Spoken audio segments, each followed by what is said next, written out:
ஐயா துணை அகிலம் கல்விசாலை ஆராய்ச்சி நிறுவனத்தில் இணைந்திருக்கின்ற அனைத்து அன்பிள்ளங்களையும் அன்போடு வரவேற்று நாம் இன்றைய பாடப்பகுதிக்குள் செல்ல இருக்கின்றோம். இன்றைய பாடப்பகுதி விருத்தத்தினுடைய தொடர்ச்சியை நாம் பார்த்து வருகின்றோம். துவையல் தவம் செய்ய சென்ற மக்கள் எவ்வாறு தங்களுடைய அந்த மனநிலையை அமைத்து கொண்டார்கள் என்பதை இங்கே இந்த விருத்தத்தின் மூலம் ஐயா தெளிவுபடுத்துகின்றார்கள். விருத்தம் அணிந்தவர் பெண்ணும் ஆணும் அன்புடன் மகிழ்ச்சி கூர்ந்து துணிந்தவர் தங்கள் தங்கள் துயரங்கள் அறவே நீக்கி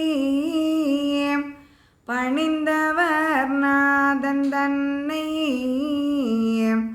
பரிவுடன் மனதில் ஆக்கி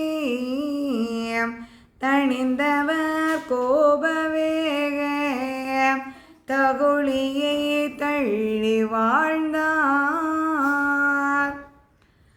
சிவகலை என்று சொல்லக்கூடிய அந்த காவி ஆடையை அணிந்த மக்கள் எல்லோரும் ஒன்றாக மகிழ்ச்சியாக இறைவனே தஞ்சமென்று அன்புடன் மகிழ்ச்சி கோர்ந்து தங்களுடைய துன்பங்கள் துயரங்கள் அறவே நீக்கி, ஏனென்றால் நாம் ஏதோ ஒன்றோடு ஒன்று தொடர்புபடுத்தி பற்றோடு வாழுகின்ற போது துன்பங்கள் நம்மை தொடர்ந்து வந்து கொண்டே இருக்கின்றது.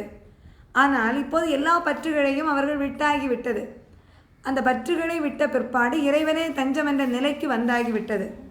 அதன் பிற்பாடு எந்த துயரமும் அவர்களுக்கு இல்லை. அதான் துணிந்தவர் எப்போது அவர்கள் உறுதியோடு அந்த துணிவான முடிவை எடுக்கின்றார்களோ அதன் பிறகு அவர்களுடைய துயரங்கள் அங்கே அறவே நீங்கிவிடுகின்றது. பணிந்தவர் நாதன் தன்னை, இறைவனே தஞ்சமென்று பரம்பொருளாகிய எம்பெருமானின் பாதம் பணிந்து அவர்கள் இறைவன் மட்டும்தான் தஞ்சம், வேறு எதுவும் நமக்கு தஞ்சமில்லை என்று எண்ணி அவருடைய பாதாரத்தை அங்கே மனதிலே எண்ணிக்கொண்டு தணிந்தவர் கோப வேக வெகுளியை தெளிவார்ந்தார். அவர்களிடம் கோபமில்லை, எந்த விதமான பற்றுகளும் இல்லை, போட்டி பொறாமை என்ற இந்த நீச செயல்கள் இல்லை.